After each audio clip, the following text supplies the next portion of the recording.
Good evening. Welcome back. Or, if this is your first night here, welcome. You've arrived at a good time. This is the sleepy history of medicine. Long, quiet documentaries about how human beings have tried to heal each other, told slowly in the dark at the pace of a fireside story. You don't have to do anything for the next 2 hours except listen, or drift, or both in turn. Nothing will be on the test. If you fall asleep somewhere between ancient Thebes and a Victorian chemist's shop, you'll have used this exactly as directed. Tonight's subject is a flower. Picture a walled garden at dusk, a physic garden, like the ones we walked through behind the monastery 2 episodes ago. The beds are laid out in neat rectangles, labeled with little lead markers, and the light is going soft and blue at the edges. Most of what grows here is modest. Low herbs, gray-green leaves, plants you would pass without a glance. But in one bed, standing taller than its neighbors, there is a flower you would not pass. Petals like crumpled silk, white, or lilac, or a red that holds the last of the light. And beneath the petals, where the flower has already finished blooming, a smooth green capsule the size of a walnut, standing on its stalk with the calm self-possession of something that knows exactly what it's worth. It is a poppy, and it is, by a very wide margin, the most consequential plant in the history of medicine. If you've been with us from the beginning, you have already brushed against it, again and again, whether you noticed or not. It was there in the Egyptian papyri, in our first episode. It was the one ingredient in Galen's 64-ingredient theriac that actually did anything. It was in the laudanum bottles and the teething syrups. And it was the substance a young pharmacist's assistant named Sir Turner was hunched over at the end of our last episode, in the back room of a German pharmacy. Every thread we have laid down for 2 episodes runs, eventually, through this one garden bed. So tonight we follow the single thread. It is an old story, and in places a heavy one, and we will carry the heavy parts the way a good pharmacist carries them, carefully, at arm's length, with respect and without alarm. Mostly it is a story about people trying to ease pain, which is the oldest job there is. So settle in. Let the garden gate swing shut behind you. The flower has been waiting for about 10,000 years. It can certainly wait while you get comfortable. Chapter 1. The Joy Plant.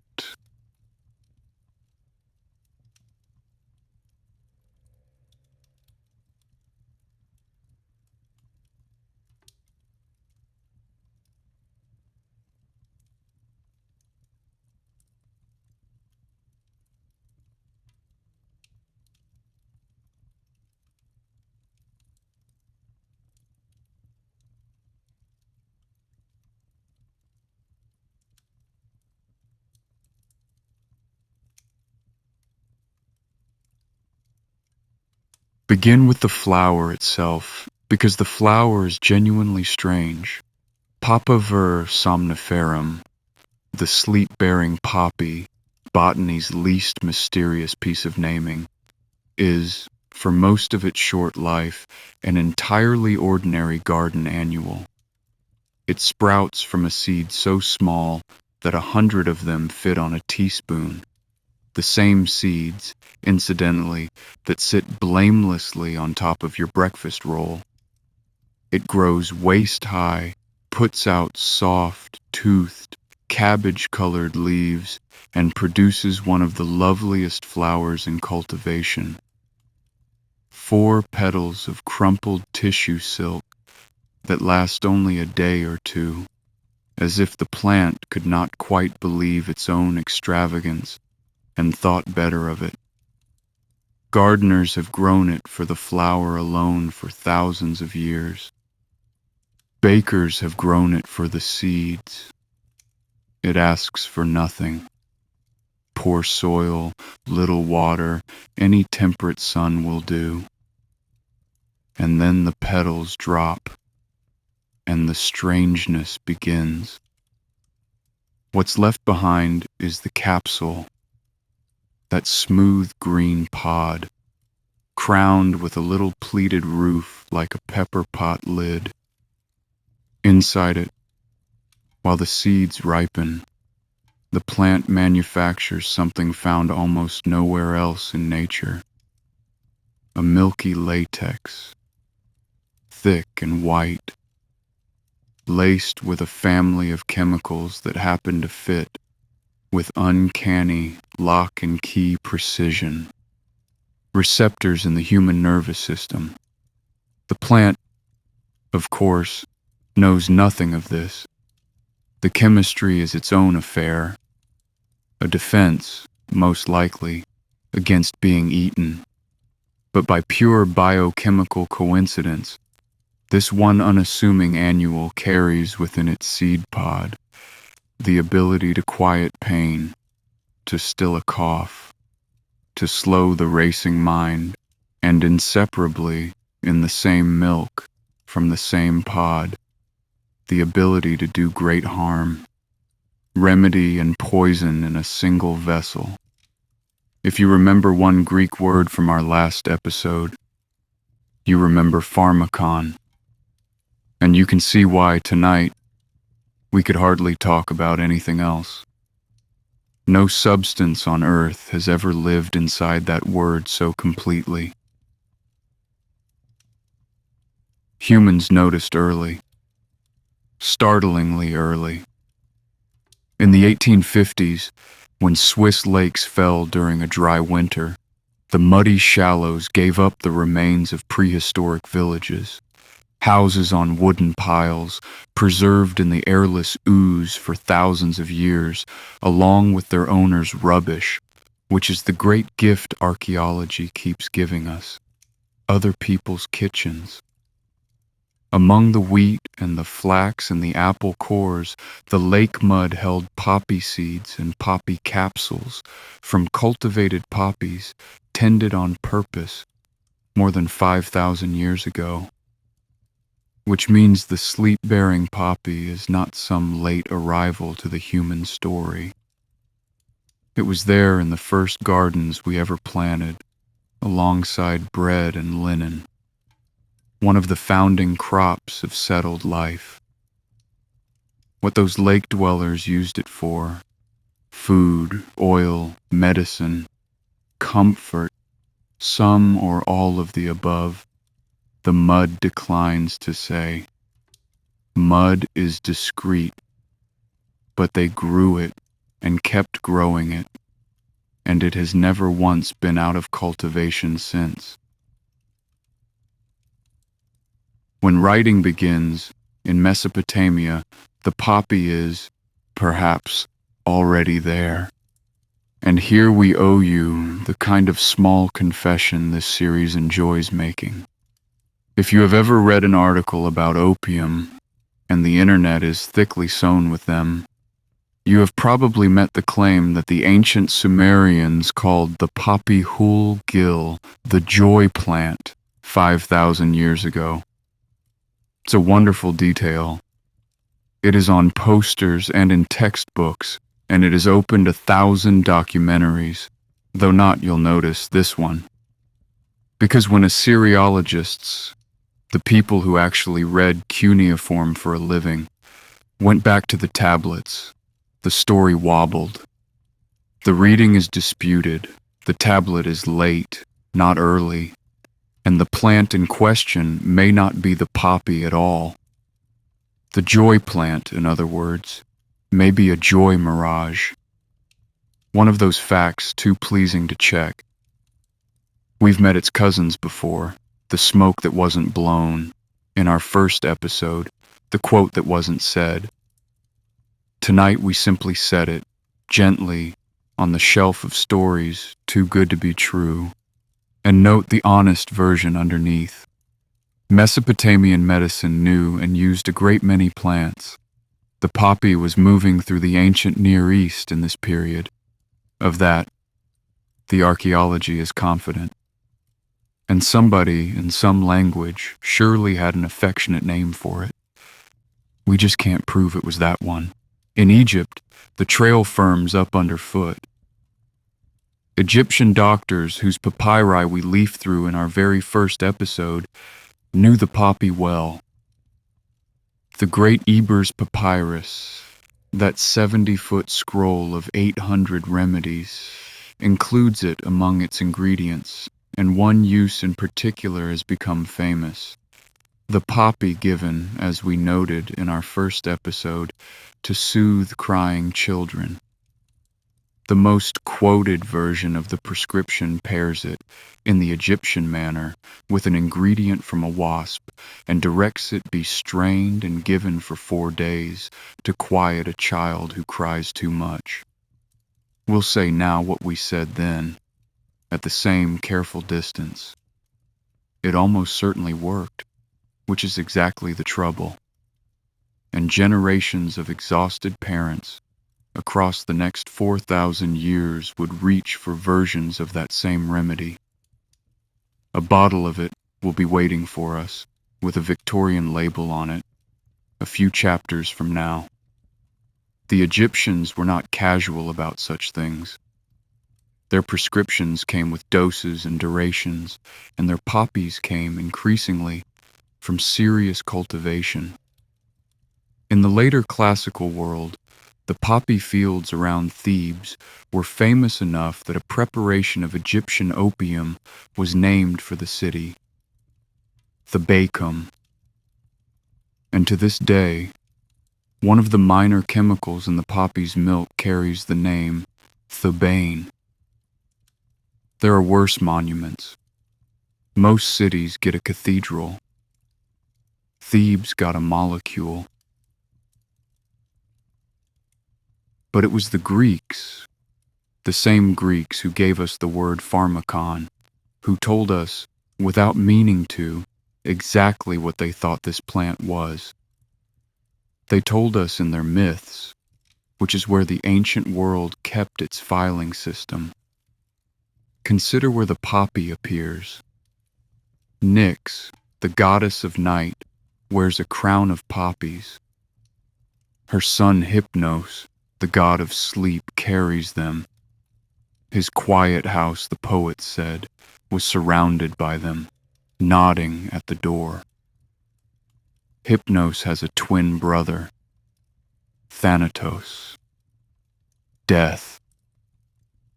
The two of them so alike in the Greek imagination that they are often shown as mirrored figures, one dark, one pale, both crowned in poppies.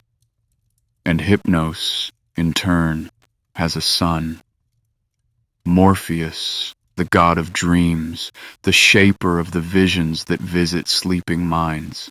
Poppies again, always poppies, at every bedside in the family. Sleep, death, night, and dreams. That is the entire mythological address of this flower. The Greeks had gods of healing, remember? We spent a whole chapter with Asclepius and his temples in our first episode, and they did use the poppy in medicine. We'll watch them do it, carefully, in the next chapter. But when they reached for meaning, they did not file the poppy under healing.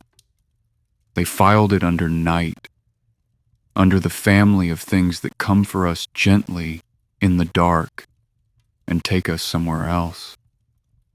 It is as clear-eyed a label as any pharmacy has ever written.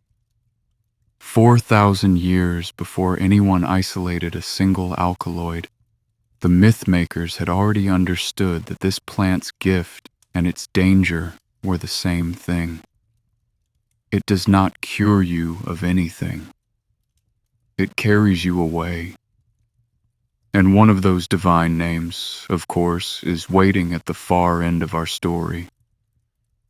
When that young German pharmacist's assistant, 18 chapters of history from now and one episode behind us, finally coaxed the poppy's secret into pure white crystals, he reached back past all the kings and all the chemists and named his discovery for the god of dreams.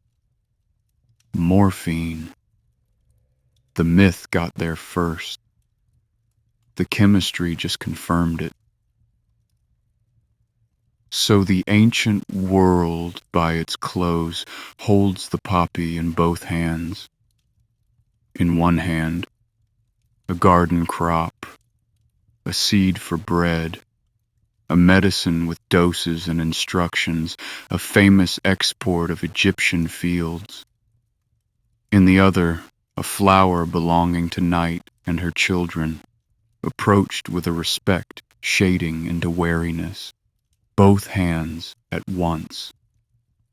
It is, you'll notice, the oldest posture in the series, and nobody would hold the poppy more thoughtfully or write about it more precisely than the Greek and Roman physicians we meet next.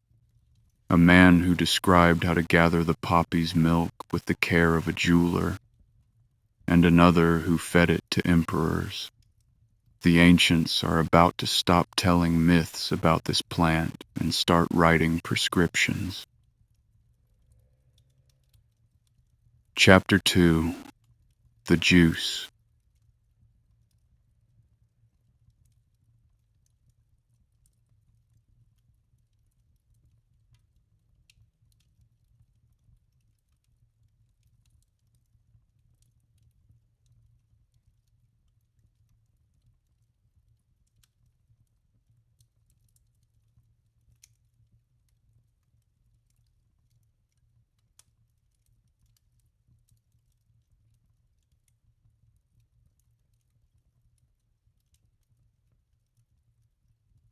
Every so often, a drug's name tells you everything about how it was made. This is one of those times. The Greek word for the poppy's product was opium, and opium means simply juice. Little juice, in fact, the diminutive. That is the entire etymology of the most storied drug name on earth. Not dream bringer, not pain ender, not anything a marketing department would have chosen. Juice. Because that is what it is. The milky sap of the poppy capsule, collected drop by drop, dried into a resin. The ancients were capable of tremendous poetry about this plant, as we heard last chapter. They gave its flower to the gods of night and dreams. But when the poets stepped aside and the professionals stepped up, the professionals called it what it was, with the flat practicality that has marked pharmacy labels ever since. The most consequential substance in the history of medicine is named the way a farmer names a barn cat. The Greek doctors used it the way they named it, practically, and with a certain deliberate calm. In the Hippocratic writings, that sprawling library of texts we dipped into in our first episode, some by Hippocrates, most by the students of students, the poppy appears here and there among the remedies, for sleeplessness, in soothing drinks, in preparations for the diseases of women. What's striking is how unstriking the mentions are.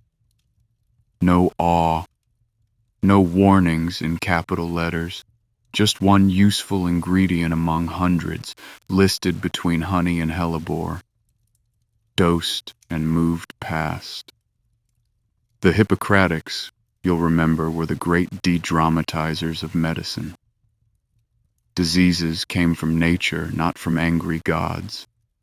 and remedies were tools, not magic. Filing the poppy quietly among the tools was, in its way, the whole Hippocratic program in miniature. The plant of Hypnos and Thanatos entered in the ledger between the vinegar and the barley water. The Greeks also left us, in their oldest poetry, the most tantalizing drug reference in ancient literature, and since it sits at the border of myth and medicine, this is its chapter. In the Odyssey, Helen of Troy, entertaining guests heavy with grief, slips into their wine a drug called nepenthe, no sorrow, which banishes grief and anger for a day. And Homer adds the detail that makes historians of pharmacy sit up straight. She had it from Egypt, where he says the fertile earth bears drugs in abundance and every man is a physician. Was nepenthe opium? Readers have guessed so for 2,000 years, and the guess is a good one. An Egyptian drug, dissolved in wine, that quiets sorrow is not a long list of candidates. But Homer wrote poetry, not prescriptions, and we will leave nepenthe where he left it. Unidentified, Egyptian, and working.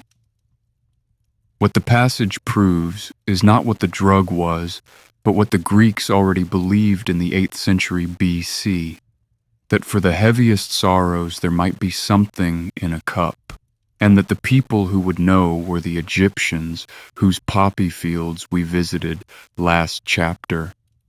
The rumor of relief, you might say, arrived in Greece before the botany did. Theophrastus, Aristotle's student and the ancient world's great botanist, described the poppy and its juice around 300 BC with a botanist's patience. And as Greek medicine ripened into its Roman centuries, the descriptions kept getting better, more exact, more careful, more like the label copy on a modern bottle, until, in the 1st century of our era, they arrived at the man who wrote the finest drug descriptions of the entire ancient world. We met Dioscorides 2 episodes ago, the army surgeon who marched with Roman legions and botanized his way across the Mediterranean, and whose 5-volume De Materia Medica would remain the standard drug reference of Western civilization for 1,500 years. It is worth pausing on that number again. Not 15 decades, 15 centuries. There are students today whose textbooks go out of date before they graduate. Dioscorides stayed current from the reign of Nero to the age of the printing press. And of all the 600 plants in his great book, few get more careful treatment than the poppy. Dioscorides describes how the juice is gathered, in the cool of the day, from the capsule, with a patience he clearly respects. And he does something more impressive. He tells you how to spot the fakes. True opium, he says, has a particular heavy scent. The adulterated article, cut with lettuce juice or gum, even in the 1st century the cutting had already begun, betrays itself to the trained nose and eye. You may remember this reflex from our apothecary episode. Dioscorides was teaching the tests, the ancient version of asking a substance, politely but firmly, "Are you really what your label says you are?" With no substance did that question matter more, and he knew it, because he also wrote down, plainly and without flinching, the other half. A little, he says, eases pain and brings sleep. Too much does harm, and more than that ends a life. He states it the way he states everything. as a property of the material, like the color of a flower or the season of a harvest, and then he moves on to the next plant. It is, when you think about it, the most honest drug label ever written, and it is 19 centuries old. Everything the modern world would eventually print in small type on the side of a bottle, Dioscorides said in 3 sentences, in the tone of a man describing weather. This is what it does. All of what it does. Plan accordingly. And then there is Galen, because in this series, there is always, eventually, Galen. You know him by now. Physician to emperors, author of a small library, the man whose kitchen of compounded remedies we toured in the apothecary episode, and whose name still sits quietly inside the word Galenical. Galen's relationship to the poppy ran through the most famous preparation of his age. Theriac, that majestic, preposterous compound of dozens of ingredients aged like wine, reserved for emperors and the wealthy, which we first met in episode 1 as the 64-ingredient cure for everything. We said it plainly enough in episode 1. Theriac contained opium, real opium, in a real dose, and tonight that line gets its full weight. Of all those dozens of ingredients, the viper's flesh, the rare resins, the herbs from 3 continents, the one doing the discernible work, the reason the emperor felt calmer and slept easier after his daily dose, was the opium. 1 ingredient out of 60-some. The rest was theater. Magnificent, expensive, deeply reassuring theater, arranged around a core of poppy juice. Galen served that daily dose to the Emperor Marcus Aurelius himself, and, as we described in our first episode, adjusted it with real skill, enough that the most burdened man in the world could sleep, not so much that it dulled him.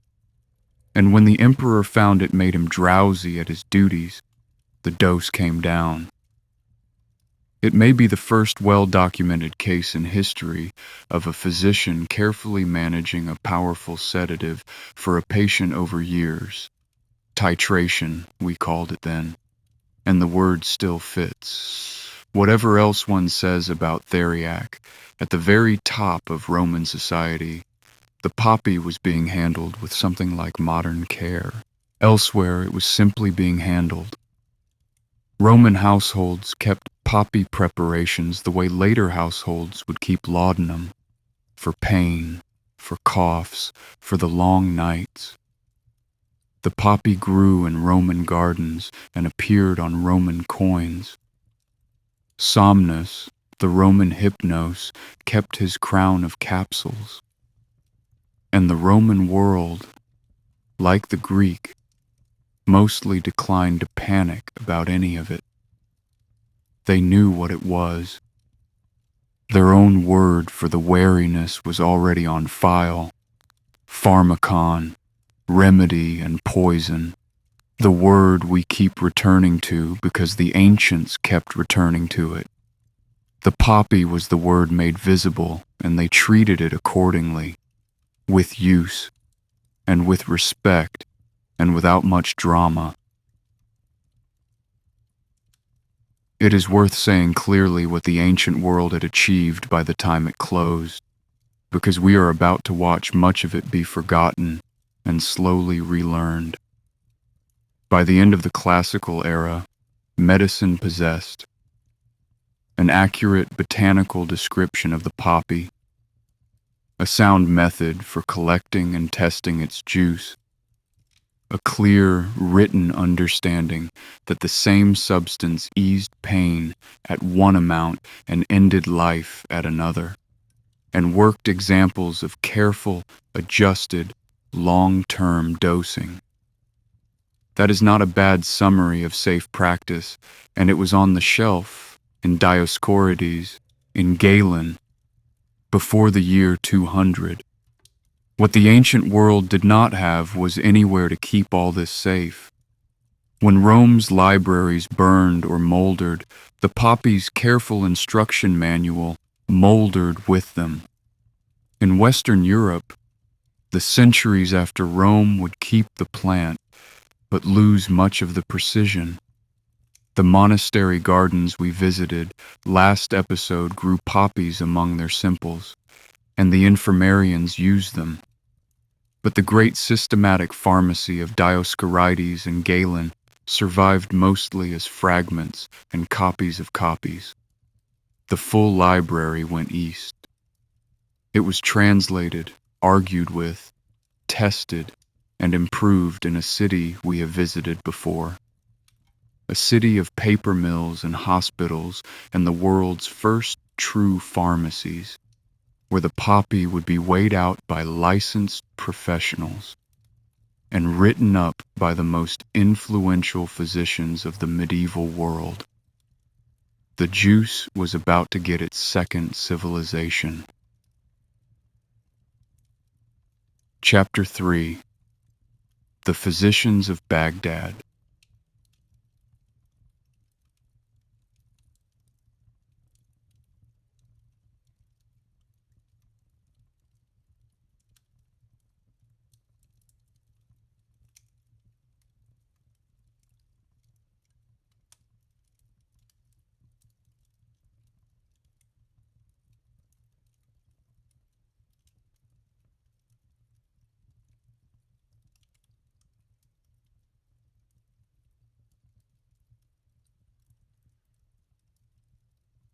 If this chapter feels like returning to a favorite room, that's because it is. We spent a happy quarter of an hour in the golden age of Islamic medicine during our apothecary episode.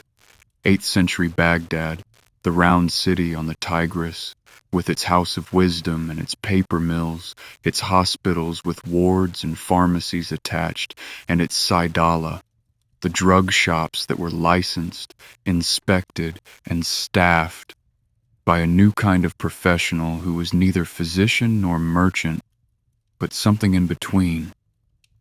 The pharmacist, present at his own creation. Tonight we walk back into that same city, but we go straight to one particular jar on the shelf, because the physicians of the Islamic Golden Age gave the poppy the most thorough professional examination it had received anywhere, and their conclusions would set its course for the next 500 years.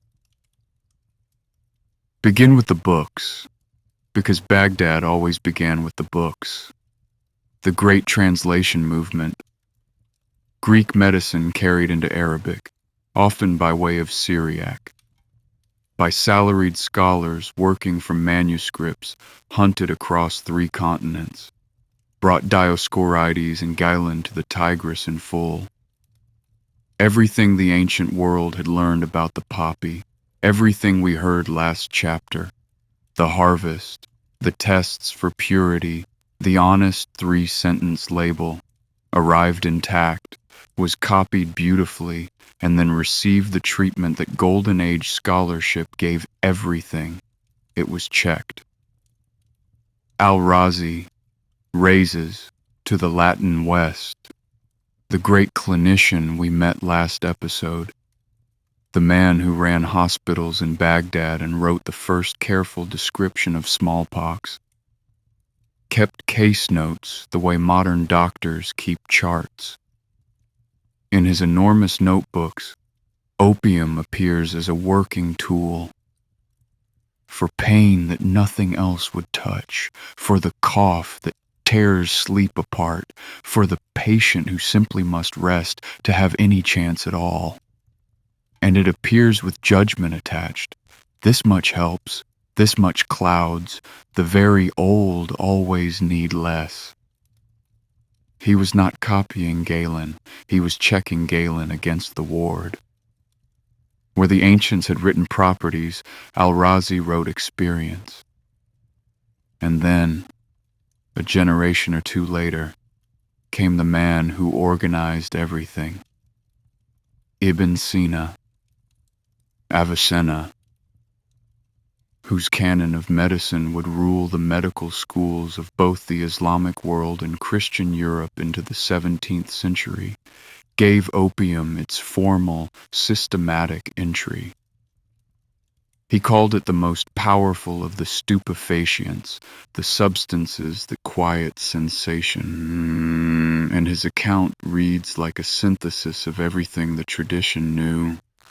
Its uses for pain, for coughs, for sleeplessness, for the diseases of the gut. Its dangers, stated without decoration, the ways it might be prepared and the ways it might be misjudged. The entry has the quality that makes the canon such strangely restful reading. The calm of a mind that has sorted a difficult subject into order and is showing you the shelves. Here's what it is. Here's what it does. Here's where care is required. For centuries, when a physician in Cordoba or Cairo or eventually Paris wanted to know how to think about opium, this is the page they turned to. And because this was Baghdad, the poppy came under the eye of the inspector. You may remember the muhtasib from our apothecary episode, the market official who patrolled the shops with his manual of tricks and tests, keeping the age's merchants honest. Opium, precious and easily stretched, was exactly the sort of merchandise his manuals dwelt on. The handbooks of market inspection describe the adulterations to watch for and the signs of the true article, its scent, its texture, the way a genuine piece should behave. Descended, recognizably, from the test Dioscorides had taught 8 centuries earlier, now backed by municipal authority. Think about what that means for a moment, because it is quietly momentous. For the first time anywhere, the question, is this opium what it claims to be, was being asked, not just by a careful physician for his own patients, but by the state on behalf of everyone, with penalties attached. The licensed Saydala, the inspected shelf, the tested drug. Every era of the story until now has had to trust the seller. Baghdad was the first to check. The Golden Age did more than study the poppy. It made it, for the first time, genuinely pleasant to take, which is a more important development than it sounds. You may remember from the apothecary episode what Arabic pharmacy did with sugar, the syrups, the juleps, the robs, that whole sweet vocabulary that turned medicine from an ordeal into something a patient might actually finish. Opium was folded into that confectionery revolution.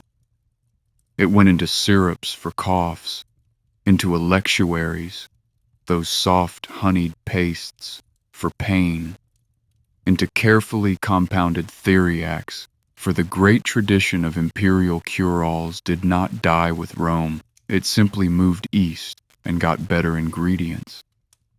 The bitter, heavy juice of the poppy, which the ancient world had mixed into wine and hoped for the best, was now dispensed in forms that went down like dessert. Kind, in intention and usually in effect. And as this series says of so many kindnesses, it carried a quiet cost. We will spend later chapters counting. The easier a powerful thing is to take, the easier it is to keep taking. The Golden Age made the poppy palatable. The consequences of palatability were left, like so much else, to the future. But the greatest thing the medieval Islamic world did for the poppy had nothing to do with medicine books. It moved the plant. Baghdad sat at the center of the largest connected trading world humanity had yet built. The Silk Roads running east through Persia and Central Asia, the sea routes stitching the Persian Gulf to India and on to the ports of China. And along those roads, among the silks and the spices and the paper and the faith, went the poppy, as seed, as juice, as medicine, carried in the luggage of a civilization at high tide. Persia took to cultivating it. India took to cultivating it, a fact that will matter enormously and terribly several chapters from now. Hold on to it. And by way of Arab merchants and physicians, the poppy's juice arrived in China, where it entered the medical texts under a name borrowed from the Westerners who brought it, and where physicians of the Tang and Song eras wrote about it exactly as their colleagues in Baghdad did. A medicine. Good for pain, good for coughs, good for the flux. Handle with care. It is worth letting that settle, given where the story goes.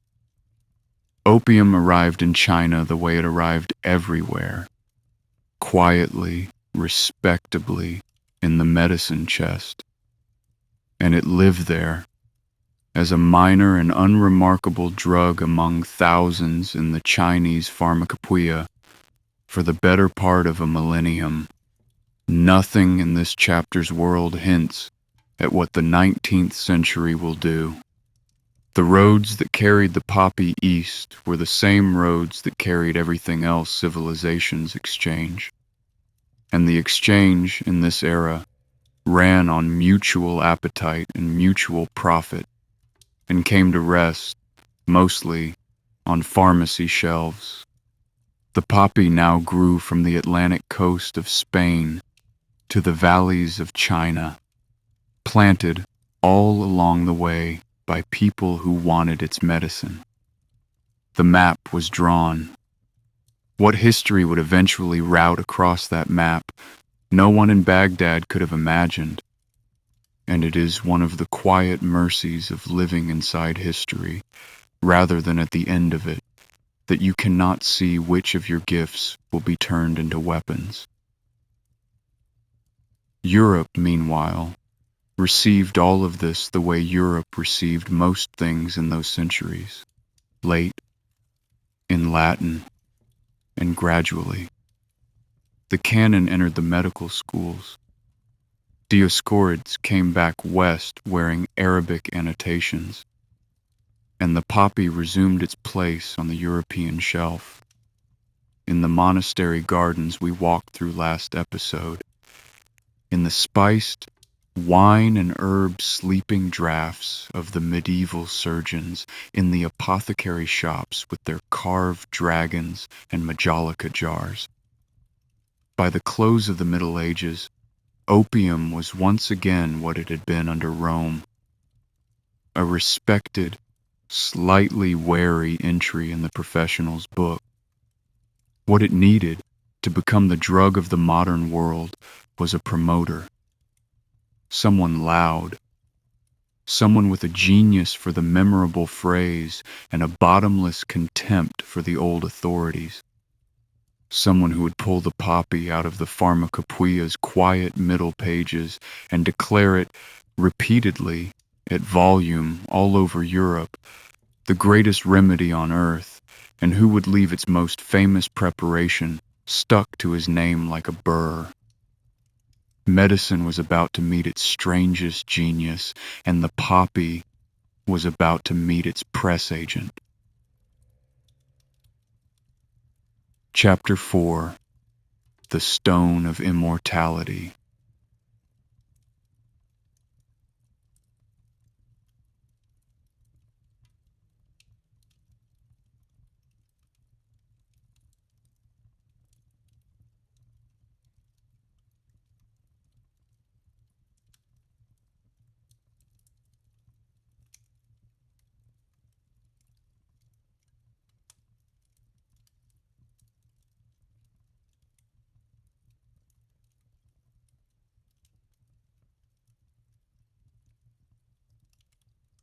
We have met Paracelsus before briefly in our first episode.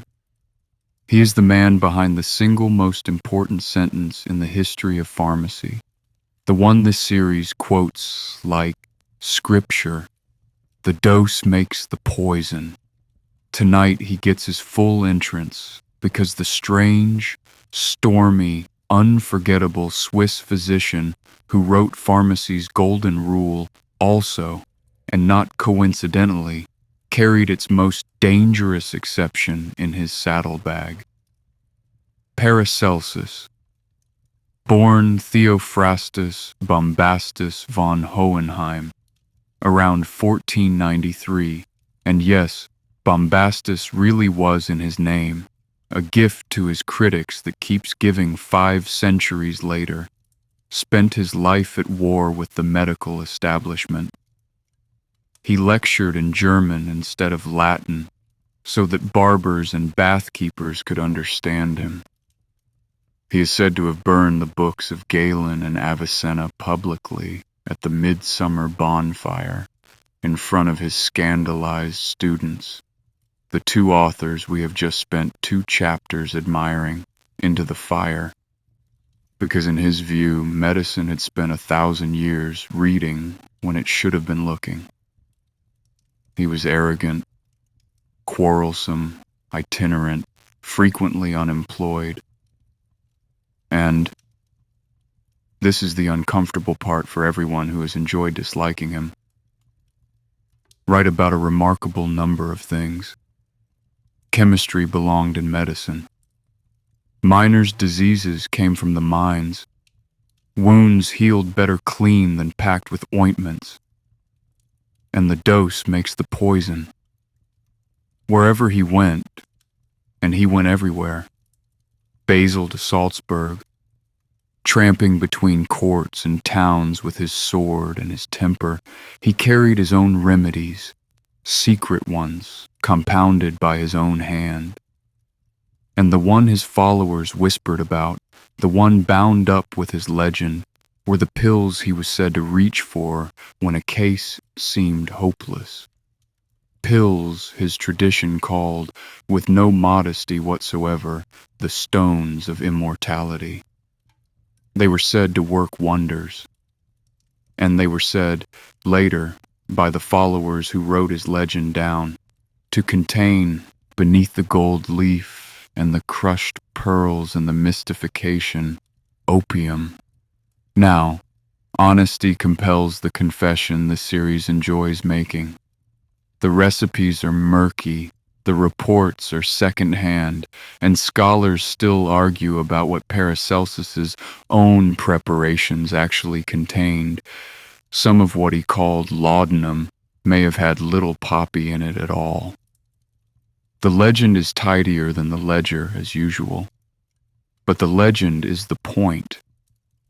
Because it was through Paracelsus and his noisy disciples that a new idea entered European medicine. That opium was not one useful drug among hundreds, filed between the vinegar and the barley water, but the chief of remedies, the arcanum, the great secret, the thing a master physician reached for when it mattered. The quiet middle pages of the Pharmacopoeia were over. The poppy had a press agent, and the press agent's word for it stuck, laudanum. Where the word itself came from is, you will be entirely unsurprised to hear, also disputed. Some derive it from laudanum, an old resin, others from the Latin laudare, to praise, and the honest answer is that nobody is certain. Given what the next 2 centuries did with the stuff, to praise is at least the more truthful etymology, whether or not it's the true one. It took a calmer man to turn the legend into a medicine, and he arrived a century and a half later in London, wearing the plainest possible virtues. Thomas Sydenham was in nearly every way the anti-Paracelsus. Where Paracelsus stormed, Sydenham observed. An English physician of the 1660s and 70s, a friend of the philosopher John Locke. He built his reputation on patient, systematic bedside observation. Fevers watched through their whole course, epidemics charted season by season. And he became, by general agreement, the most respected physician of his age. They called him the English Hippocrates. And this careful, methodical, deeply unflashy man was opium's greatest advocate. His praise of it, in his published writings, is the sincerest a working doctor ever offered. Among all the remedies Providence had granted to ease human suffering, he wrote, none was so universal and so effective as opium. You will sometimes see a snappier phrase, God's own medicine, pinned to Sydenham. And in our house tradition, we must gently note that the snappy version is nowhere in his books. It seems to have been polished into quotability by later admirers, the way famous men are always being improved by their fans. What Sydenham actually wrote is longer and better. Without opium, he said, medicine would be crippled, and no honest physician of his century would have disagreed. There was almost nothing else on the shelf that reliably worked. It eased pain. It stopped the flux that killed. It brought sleep to the dying.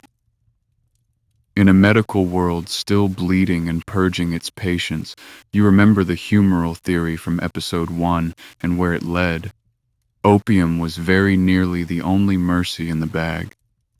So Sydenham did the most useful thing a methodical man can do for a legend. He standardized it.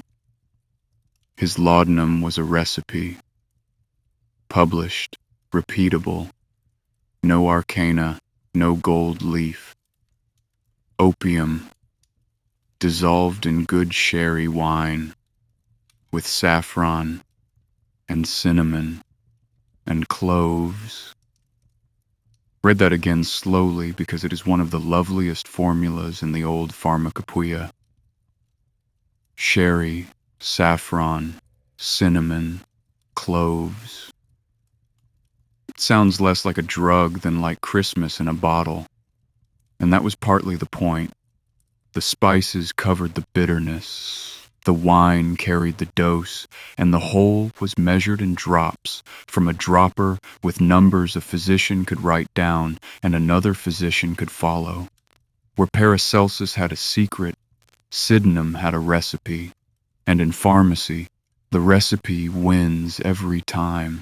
Sydenham's laudanum and its imitators went onto the shelf of every apothecary shop in Europe.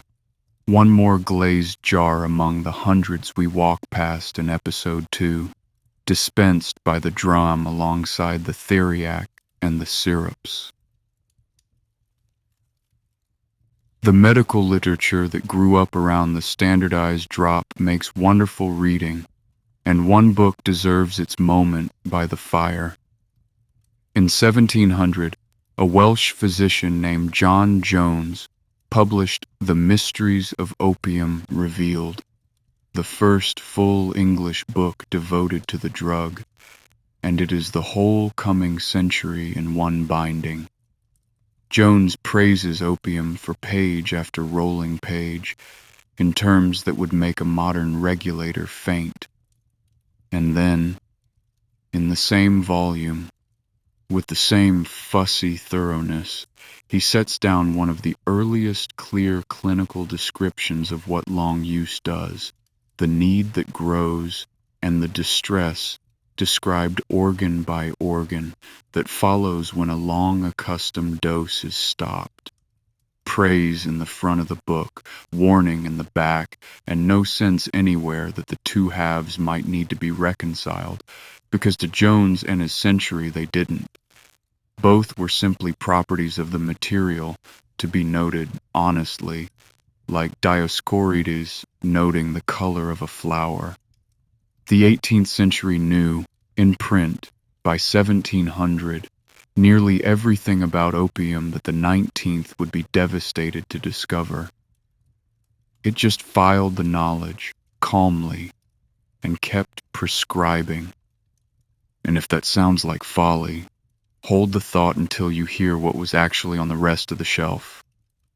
A doctor who gives up opium in 1700 is a doctor with almost nothing left in the bag. And there, for a while, the story rests, literally on a shelf in the shop we know so well. Through the late 17th and early 18th centuries, opium settled into European practice as the indispensable professional drug. The physician's books gave it whole admiring chapters. The apothecaries stocked it in a dozen forms. The debates about it were conducted in Latin between learned men at the stately pace of learned quarrels. Treatises were written on its virtues. Cautious voices, there were always cautious voices, noted the habituation that long use produced in the measured tones of men describing a professional inconvenience. It was, in short, a doctor's drug, handled at a doctor's distance. But a recipe, once published, does not stay in the consulting room. It was cheap. It was legal. It was easy to make and easier to sell, and no law anywhere said a druggist needed a physician's word to sell it, or a customer a physician's word to buy it. The 18th century was about to pick up Sydenham's tidy little bottle and carry it out of the shop and set it on the kitchen shelf of every cottage in England, next to the tea, which could cost more. What had been the physician's last mercy was about to become the people's first resort. And that change, quiet, gradual, entirely well-intentioned at every single step, is where the modern part of this story truly begins. Chapter 5: The People's Drug.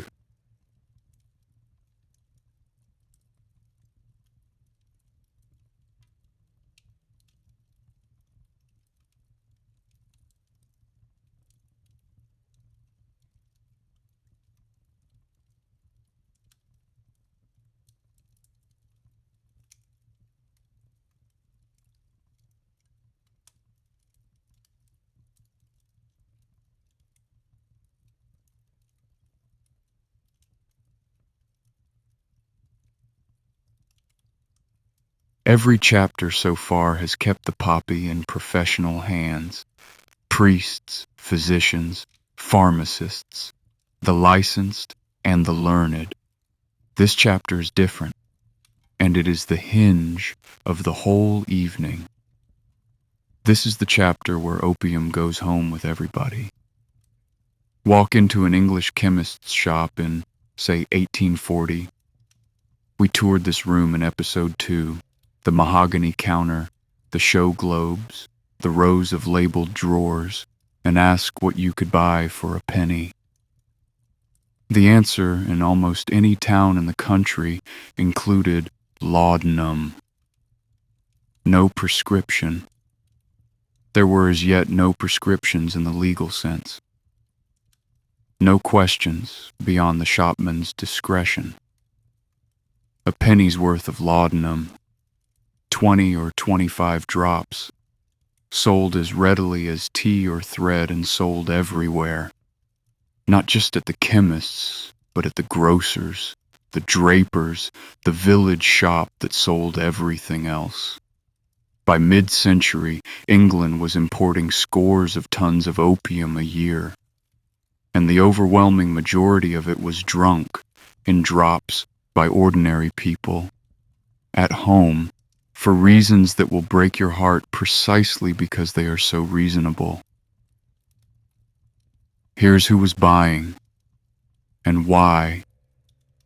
And this is the part of tonight's story we most want to tell carefully, because it is where the caricatures live, and the truth deserves better. The great customers of the people's opium eras were the poor, and what they were treating was their lives. Consider the man with a shattered tooth and no dentist within a day's walk, or the price of one within a month's wages. Consider the woman with what the age called rheumatism, the joint pain of a life of cold water and hard floors, for whom the entire remaining pharmacopoeia offered essentially nothing. Consider the laborers of the fens, the drained marsh country of eastern England, where the ague, the shivering marsh fever, was simply part of the climate, and where poppy-head tea was brewed at home from garden poppies and drunk the way other counties drank beer. The fens became famous for it, a whole English region quietly running on the poppy, not from vice, but from damp. Doctors cost money. Doctors for most of these people might as well not have existed. The penny bottle existed. It asked no questions, it required no appointment, and unlike nearly everything else the age sold for pain, it worked. When we say opium was the people's drug, this is what we mean. It was the medicine of people who had pain and no other options, which was most people in most places for most of that century. The failure here, and one plain sentence will do, was never the weakness of the poor. It was a world that offered the poor a bottle instead of a doctor and then blamed them for drinking it. The trade, of course, organized itself around the demand with all the ingenuity of the age. And here the story fills with brand names, some of which you have met. There was Dover's powder, opium and ipecacuanha for sweating out a cold, whose inventor deserves his footnote read aloud. Thomas Dover, physician of Bristol, had in his adventuring youth sailed as a privateer, and on that voyage, in 1709, his crew rescued from a desert island a marooned Scottish sailor named Alexander Selkirk, the living original of Robinson Crusoe. The same man rescued Robinson Crusoe and invented the 18th century's favorite cold powder. And if that is not the best dinner party fact in tonight's episode, we will be surprised. There was Godfrey's cordial, opium, treacle, and spices. And there was Street's infant's quietness, and Atkinson's infant's preservative, and Mother Bailey's quieting syrup, and you will have noticed, with a chill, the market these names are aiming at. We spoke in episode 1 of Mrs. Winslow's soothing syrup, the American teething remedy with morphine in it, and we promised then that its full context was coming. This is it. The infant's cordials were the era's most terrible bargain, and we will keep our camera exactly where it has been all evening. At a distance, on the shelf, on the label. The mothers and nurses who bought them were overwhelmingly exhausted working women dosing colic and teething and hunger with the only quiet the shop sold. The bottles were legal, respectable, and advertised with pictures of rosy sleeping children. And the trade knew, and the coroners knew, and the medical journals said so in plain print for decades, that the dosing was a lottery and the smallest customers sometimes did not wake up. One plain sentence, and then we move on. Of everything the unregulated bottle ever did, this is the thing the reformers could not forgive. And when the reckoning finally comes, a few chapters from now, the infant's cordials are a large part of why.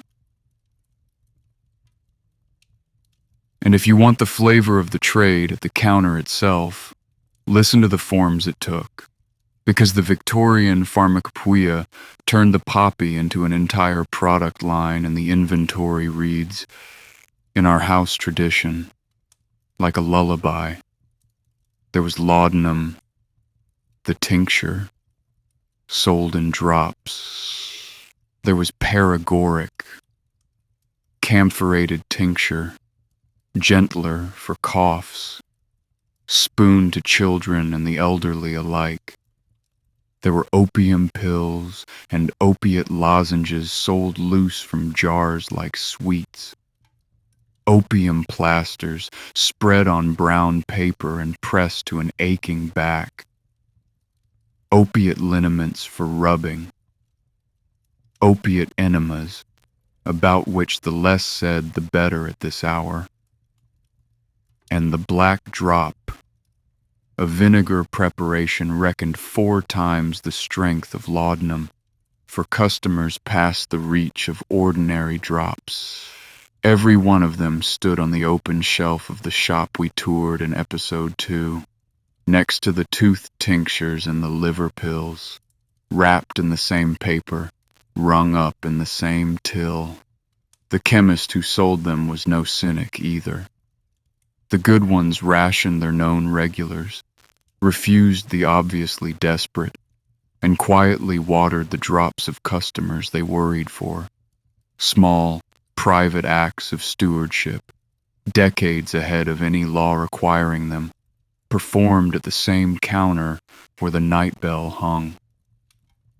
The shop, as ever in this series, was better than the system it stood in. It usually is. What strikes the modern reader hardest about all this is how unremarkable it was. This is the chapter with no villain in it that comes next but one. The chemist who sold laudanum by the penny was not a corrupter. He was the most trusted man on the high street, the same figure we spent episode 2 admiring. The customers were not degenerates. They were the age's ordinary sufferers. Dependence was everywhere, and the age knew it the way an age knows things it has decided not to examine. The regular customers, the standing weekly orders, the elderly ladies of unimpeachable respectability whose drops were a fixture of the household ledger. Thomas de Quincey, whom we will meet properly in the next chapter, remarked without much exaggeration that he could name you a whole gallery of eminent men who took their opium as regularly as their dinner. It was, in the strictest sense, normal. And this is perhaps tonight's most useful lesson in how history actually feels from the inside. The great drug era of the 19th century did not feel like a drug era to the people living in it. It felt like the medicine cabinet. It felt like Tuesday. The catastrophes that announce themselves with trumpets are rare. The common kind arrive as a penny bottle, kindly meant on a kitchen shelf, one reasonable purchase at a time. By mid-century, then, the poppy had completed its long journey from temple to kitchen. Grown on 3 continents, praised by the greatest physicians of every age, standardized by Sydenham, retailed by the penny, and settled into the daily life of the Western world as deeply as tea or tobacco. Everyone drank from the same bottle. The laborer, the seamstress, the vicar's aunt, and the poets, especially the poets, because it was in exactly these years, in exactly this England, that a small circle of writers did something no one had ever quite done before. They wrote down, gorgeously at length, in the first person, what the inside of the bottle felt like, and in doing so they invented the drug memoir, glamorized the people's medicine into something stranger and darker, and gave the 19th century a new kind of famous man, the opium eater. The private, ordinary, kitchen shelf drug was about to acquire a literature. and with it, a myth we will need the rest of the evening to take apart. Chapter 6: The Confessions.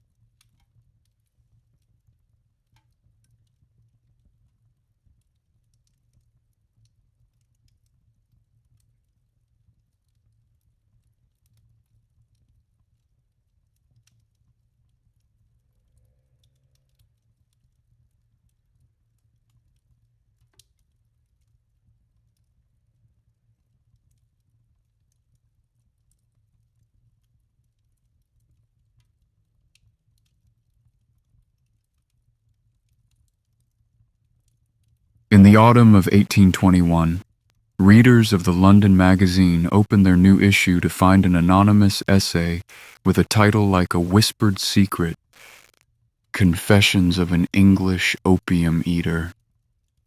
Its author was a small, shabby, genteel, ferociously learned man named Thomas de Quincey, a bookseller's dream and a landlord's nightmare, who had run away from school, drifted through Oxford, befriended the poets of the Lake District, and settled into a life of brilliant essays and unpaid bills. He had first taken laudanum as a young man in London in 1804 for the most ordinary reason in this entire episode: a toothache. Face ache, he called it. Rheumatic pains of the head. On a rainy Sunday, on a druggist's ordinary recommendation from an ordinary shop for the ordinary price. You will recognize the story. It is the previous chapter, compressed into one customer. What was not ordinary was what he did 17 years later.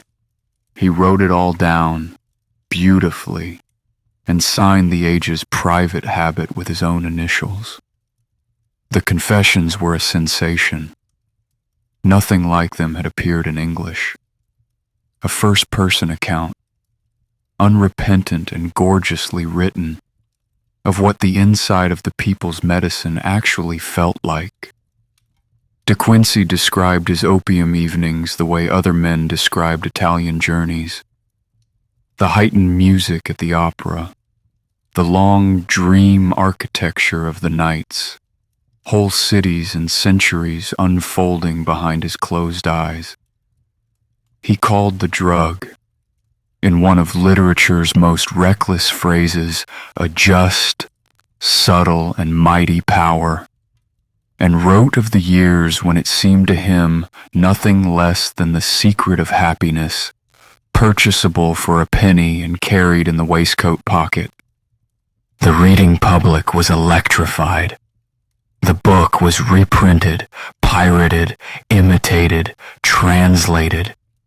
It made opium interesting in a way no pharmacopoeia entry ever had, and it has a fair claim to being the first drug memoir ever written, the founding document of a genre that has never since been out of print.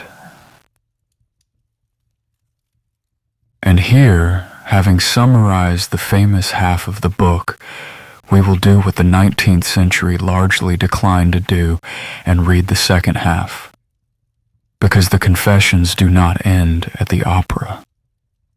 De Quincey structured his book honestly, the pleasures of opium, and then, at length, the pains.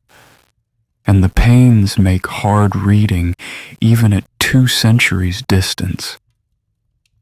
He describes the years when the drug he had chosen stopped feeling like a choice, the doses that grew regardless of his intentions, the dreams that turned from palaces into oceans and burials, the mornings of a man who has discovered that the door he walked through so easily has no handle on the inside. We keep our distance, as we have all evening, and simply note what matters. He said it. Both halves. He told the century, in the same beautiful prose, that the just, subtle, and mighty power was also a landlord who never forgave a debt, and the century, having read both halves, chose to remember the palaces.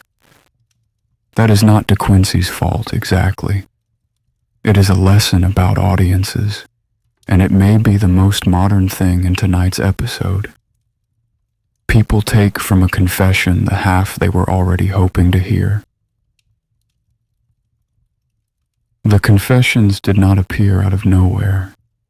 They came out of a particular circle, and standing just behind De Quincey, older, sadder, and far more gifted, is the circle's great cautionary figure, Samuel Taylor Coleridge, poet of the rhyme of the ancient mariner, philosopher, talker of legendary brilliance, had begun taking laudanum young, as everyone did, for illness and pain, rheumatic trouble, neuralgia, the standard miseries of a damp century. By middle age, the standing order had become the central fact of his life, the thing his friends managed, his letters lamented, and his enormous unfinished projects quietly documented. For his last 18 years he lived, by arrangement, in the household of a physician, who regulated the doses the poet could not regulate himself. Coleridge left us some of the most piercing sentences anyone has written from inside a dependence. Letters in which he begs correspondents to learn from him, describes his will as a captive of his own remedy, and holds both truths at once, that he was ill and needed relief, and that the relief had become the illness. Where De Quincey confessed with one eye on the audience, Coleridge confessed the way people actually confess, privately, repetitively, in grief. If the era's opium literature has a conscience, it is his letters. And of course, Coleridge is also the source of its most famous legend. The poem Kubla Khan, those 54 incandescent lines about the pleasure dome at Xanadu, came to him, he said, in an opium dream at a farmhouse in 1797. A vision of 200 or 300 lines complete, of which, upon waking, he had begun writing when he was interrupted by the infamous person from Porlock, a visitor on business who detained him an hour, and when he returned to his desk, the vision had gone. It is the best-known anecdote about creativity in the English language, and our house tradition obliges the footnote. The only source for the entire story is Coleridge himself, in a preface written 19 years after the fact, by a man with unfinished poem explanations to make, and a well-documented gift for them. Scholars have doubted every element, including the visitor. Perhaps it happened exactly so. Perhaps the person from Porlock is the most useful excuse ever invented. The poem, either way, remains. And so does the legend's real work, which was to weld, in the public mind, opium to genius. The idea that the drug did not merely comfort the artist but supplied the visions. That idea is the one piece of this chapter we most want to leave, gently but firmly, on the shelf of stories too good to be true.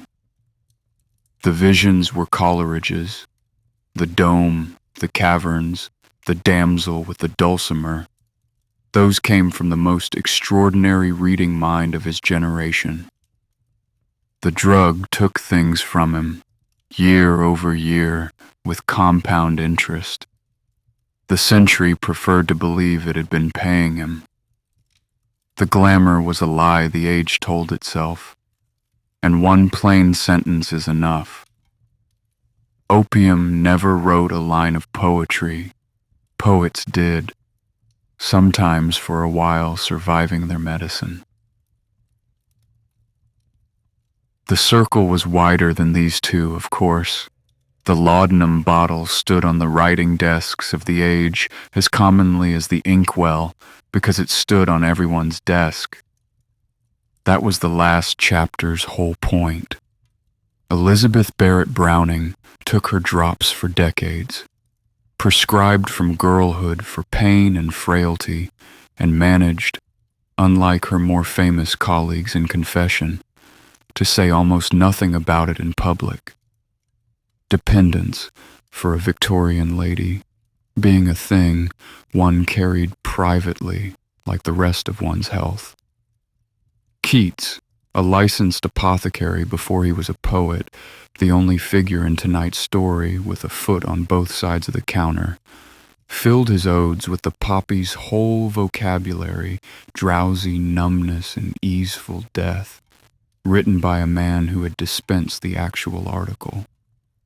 And Wilkie Collins, dictating the Moonstone through illness on heroic quantities of laudanum, reportedly claimed afterward that he could not recognize whole passages as his own work, a novel about a drug-induced act its doer cannot remember, written partly in a state its author could not remember.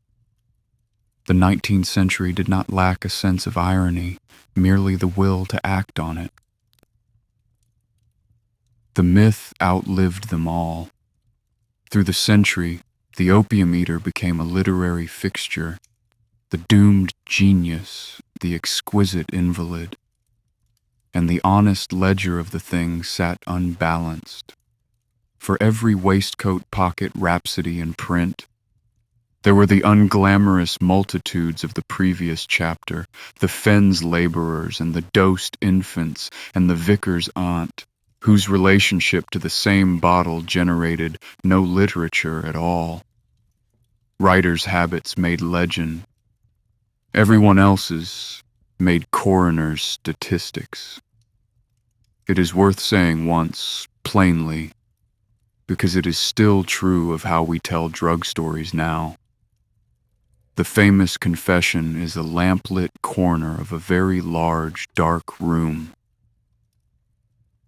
And while England was reading De Quincey by the fireside, this timing is the hinge on which tonight turns. England's merchants, 8,000 miles away, were loading chests of Bengal opium onto fast ships bound for the coast of China, in defiance of Chinese law, in quantities that dwarfed the entire domestic trade of the previous chapter, on behalf of the most powerful commercial empire on earth. The private bottle had a public ledger, and the ledger was about to produce the single darkest passage in the history of medicine's most storied plant. We have reached the part of the evening we promised to carry carefully. Take a breath. Settle a little deeper into the pillow. We are going to Canton. Chapter 7. The Two Wars.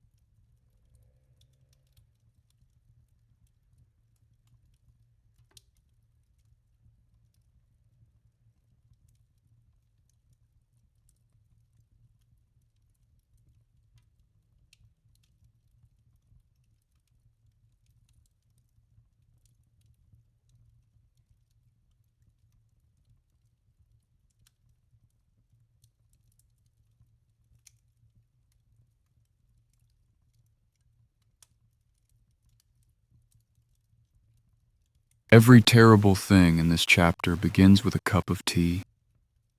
By the late 18th century, Britain was a nation that ran on tea the way later nations would run on oil. Millions of pounds of leaf a year, every ounce of it at that time grown in China. And China, to the lasting frustration of British merchants, wanted almost nothing Britain made in return.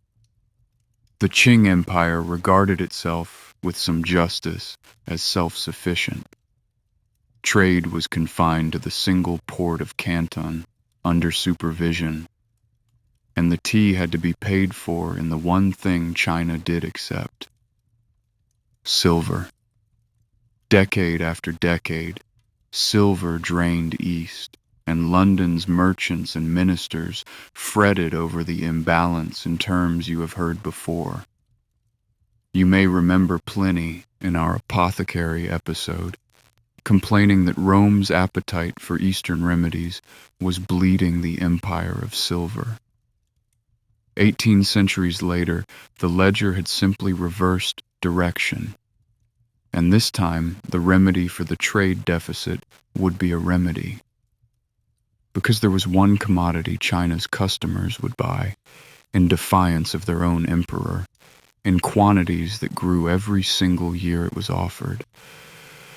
The British East India Company controlled Bengal, and Bengal grew poppies, the very cultivation we watched arrive by the Silk Roads chapters ago, planted by physicians and now harvested by an empire. In the districts around Patna and Benares, the company organized opium production on an industrial scale. Licensed growers, collection agencies, factories where the drug was formed into standardized balls and packed, 40 to the chest, in mango wood cases. Each chest held roughly 140 pounds. Hold that image. The stacked chests, thousands upon thousands of them, in Calcutta warehouses, because the chest is this chapter's unit of account, and its numbers tell the whole story. 4,000 chests a year at the century's turn. 10,000 by the 1820s, 30,000 and more by the late 1830s. Millions of pounds of opium every year, moving toward a country whose law prohibited it. The mechanics had a lawyer's elegance, and one plain sentence will serve for judgment where the facts judge well enough themselves. The honorable company did not smuggle. It merely grew the opium, auctioned it at Calcutta, and averted its eyes as the private country firms ran it up the coast in fast-armed clippers to the smuggling depots off Canton, where Chinese brokers took delivery and silver came back down the chain. Everyone understood the arrangement precisely. It was designed to be deniable, and the deniability deceived no one, least of all the designers. The Qing court had prohibited the trade in edict after edict, 1729, 1799, and onward, and watched it grow tenfold anyway, watched the silver flow reverse, watched the habit spread inland from the coast. The medicine chest we left in China at the end of chapter 3 had become, through no doing of China's physicians, something else entirely. In 1838, the Daoguang Emperor decided on suppression in earnest, and chose for the task a man history has treated with steadily increasing respect. Lin Zexu, a scholar official of formidable ability and clean hands, with a reputation for incorruptibility rare enough to be remarked on. Lin arrived at Canton in the spring of 1839 and did exactly what he had been sent to do. He blockaded the foreign factories, demanded the surrender of every chest of opium in harbor, and got them. More than 20,000 chests, over 1,000 tons of the drug, the better part of a year's trade. And then, in June 1839, at Humen by the mouth of the Pearl River, he destroyed it. Not by fire, which would have left salvage, but methodically, in vast trenches flooded with water and salt and lime, the dissolving sludge flushed out to sea. The work of 500 laborers for 23 days, supervised and inventoried to the last ball.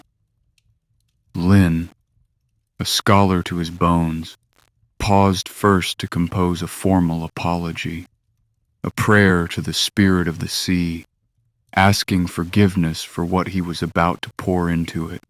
and advising the creatures of the water, in effect, to keep clear for a while. History offers few gestures more quietly devastating. The man remembered as the great drug destroyer of the age stopping, mid-operation, to apologize to the fish.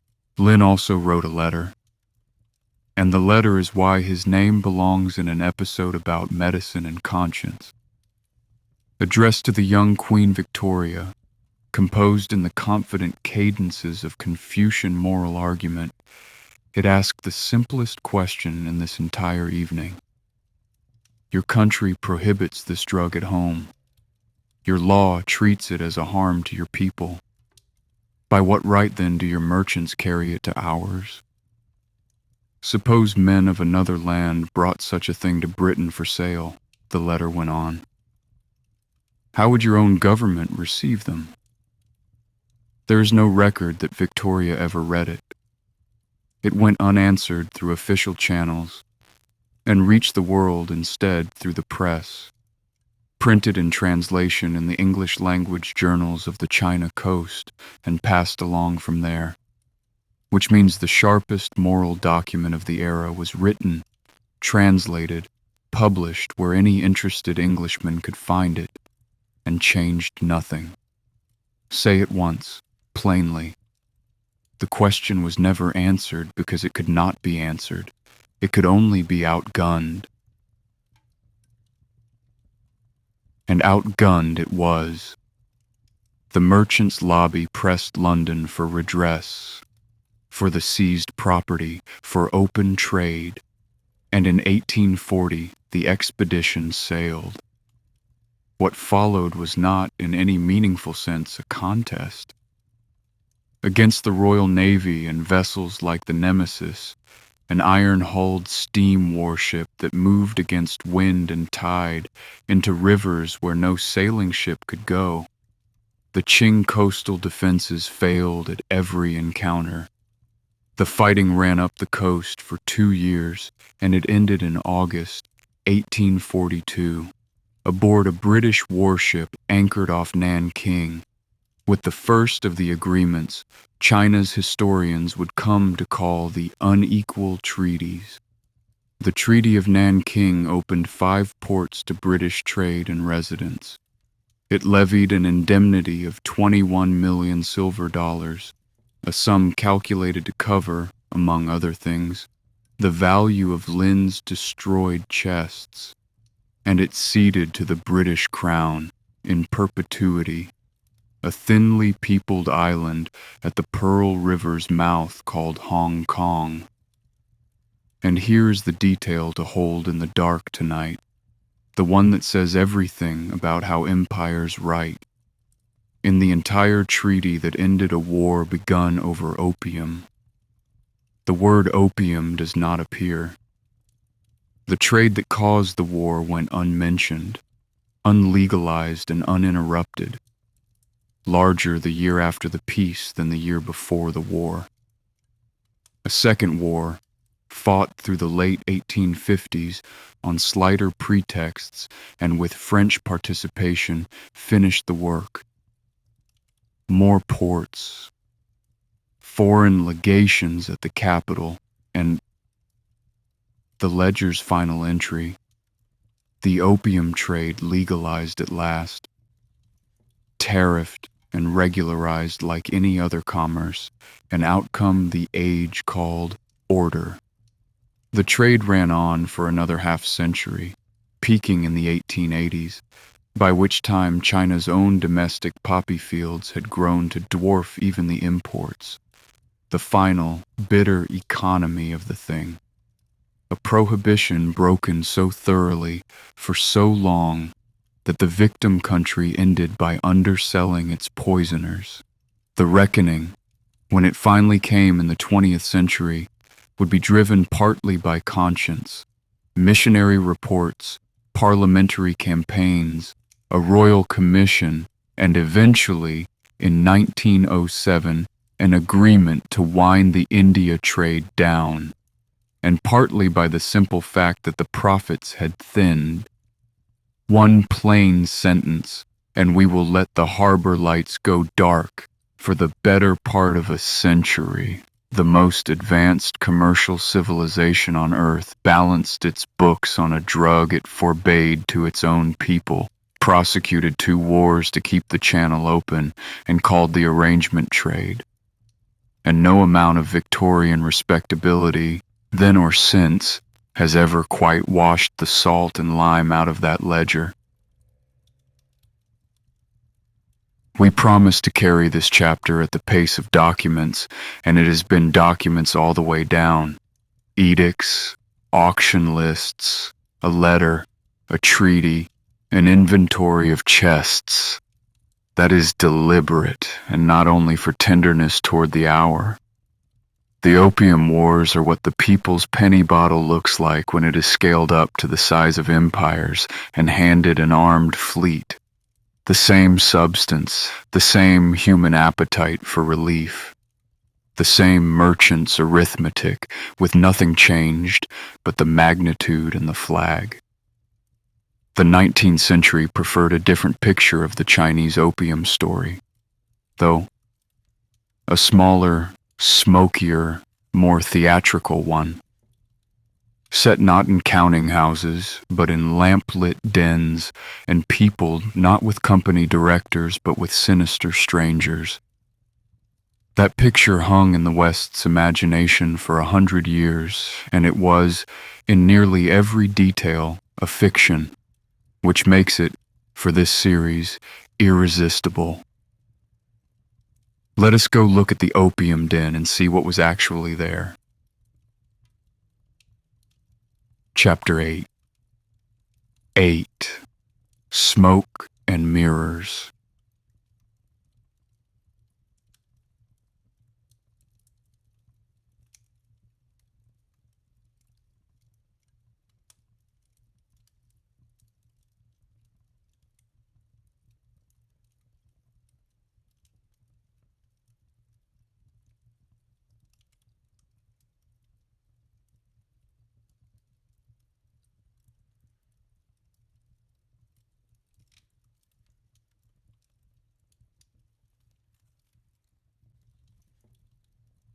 In 1870, Charles Dickens published the opening chapters of what would be his final, unfinished novel, The Mystery of Edwin Drood. And its very first scene is set in an opium den in East London, a ruinous upstairs room, a tangle of sleepers, a bedstead, a pipe, and a respectable cathedral choir master waking among them with his secret life laid bare. 21 years later, Arthur Conan Doyle sent Dr. Watson into another one. The Man with the Twisted Lip opens in a den by the docks in the East End, all swirling smoke and shuffling attendants, where Sherlock Holmes sits disguised among the pipes. Between and after them came a whole literature and journalism of the den, guided midnight tours for magazine writers, lurid illustrations, the East End den as a fixture of the imperial imagination, dim, oriental, dangerous, a little door in London through which the fallen slipped out of England altogether. Here's what the records actually show. The London dens of the Great Panic were, essentially, a handful of small rooms in Limehouse by the docks, the natural quarter of a Chinese community that numbered, through most of the Victorian era, a few hundred people, most of them sailors. The establishments were social rooms as much as anything. Lodging houses where seamen ashore could smoke in the manner of home, roughly as respectable or disreputable as the sailors' pubs beside them, and considerably quieter. Police and parliamentary inquiries into the district found little to report. The neighborhood's actual vices were the same gin and poverty as everywhere else in Dockland. Set the numbers side by side, because the comparison is the whole chapter. A few hundred smokers in a few rooms in one riverside parish, against the tens of tons of opium the same city swallowed annually, as we saw 3 chapters ago, in penny bottles from respectable chemists in every parish in the country. The den was a rounding error in Britain's opium consumption. The medicine cabinet was the story. The century looked at the medicine cabinet, found it too familiar to see, and stared at the den instead, because the den had the inestimable narrative advantage of being someone else. Say the plain sentence once and gently, because it is load-bearing for everything that follows. The opium den panic was never really about opium. It was about the people smoking it. The pipe was foreign, the bottle was English, and so the pipe was a menace while the bottle was a remedy, though the bottle outsold the pipe 1,000 to 1. Victorian writers could describe a limehouse smoker in terms they would never have applied to the laudanum-taking dowager of the previous chapter, though the dowager's daily dose, drop for drop, may well have been the larger. The den was a mirror, the era angled carefully, so that the drug habits of an entire civilization appeared, in reflection, to be a small foreign room by the docks. Nowhere did the mirror do more work, or worse, than in America.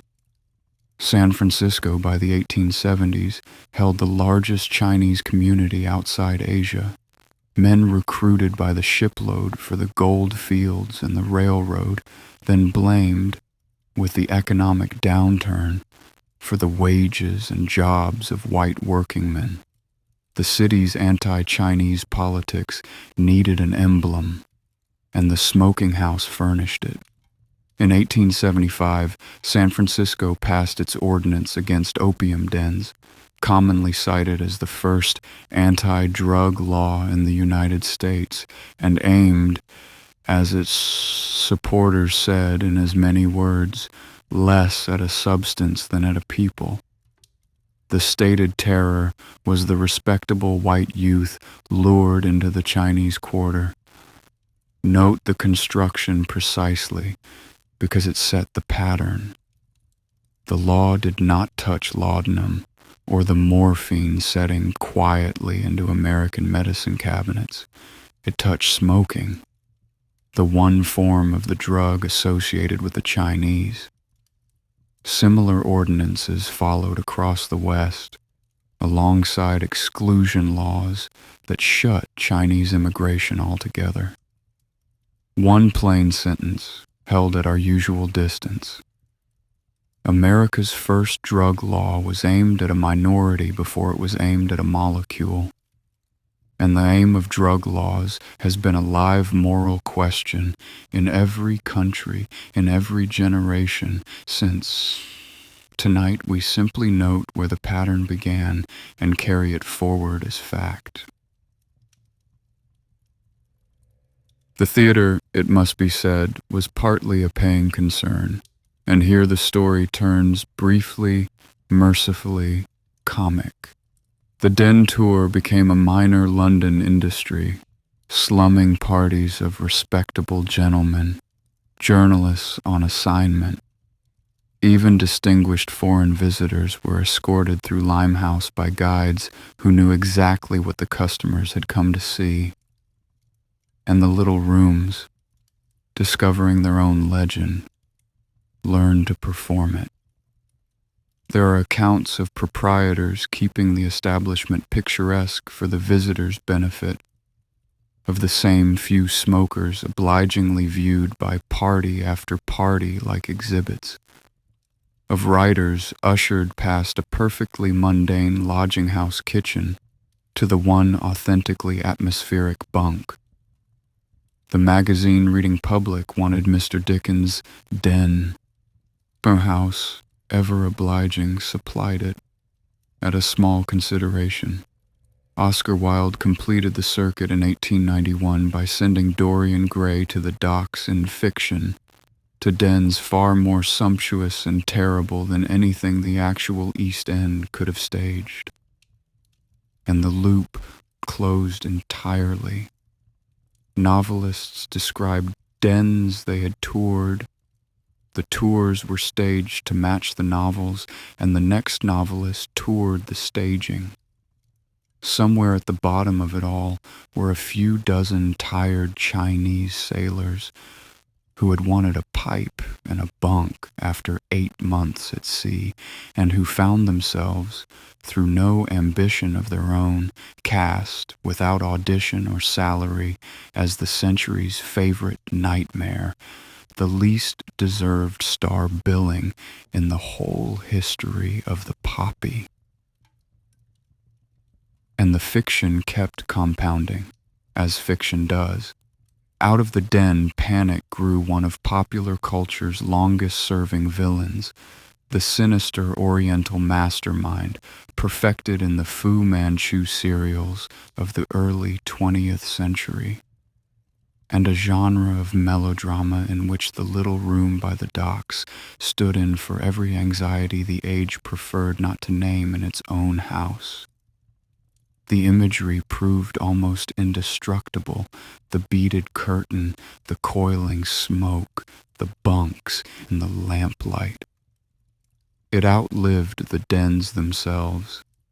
Limehouse's rooms dwindled away with the sailor's trade, and it outlived the trade that had actually mattered, surviving into cinema and pulp fiction long after the last pipe went cold, a stage set still standing decades after the theater around it had been demolished. What makes The Mirror genuinely strange, one more turn, and it is the last, is what it left out on the other side of the world as well. In China itself, the reality behind the Western stage set was never the silken theater of the illustrations. It was, at the top of society, a costly habit of leisure, and at the bottom, the coolie's pipe at the end of a crushing day. The same poverty and pain economy as the Fens, laborers' poppy tea in different dress. The scale was genuinely terrible, as we saw last chapter, and Chinese reformers said so themselves in campaign after campaign. But the Western imagination took a national tragedy it had helped to supply, repainted it as an exotic vice, exported the image back out to the world, and then used that image to police its own minorities. It is the neatest closed loop of misdirection in tonight's story.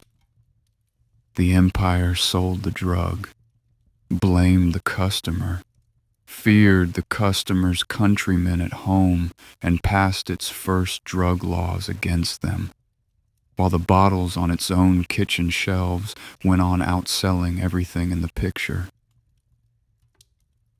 The panic, in the end, was looking through the wrong end of every instrument it owned. The den was small and the cabinet was vast. The pipe was slow and the new hypodermic needle, already in the doctor's bags by the 1870s, was fast.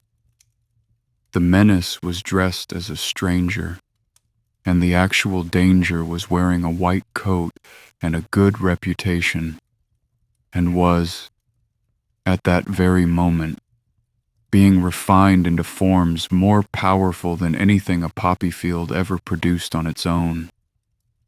Because while the novelists were touring Limehouse, the chemists had been busy. Had been busy, in fact, since 1804, in the back room of a German pharmacy we visited at the end of our last episode.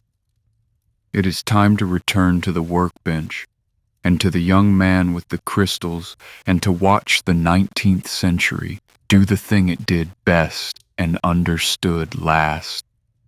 Improve something until it becomes dangerous in entirely new ways. Chapter 9. The Alkaloid Age.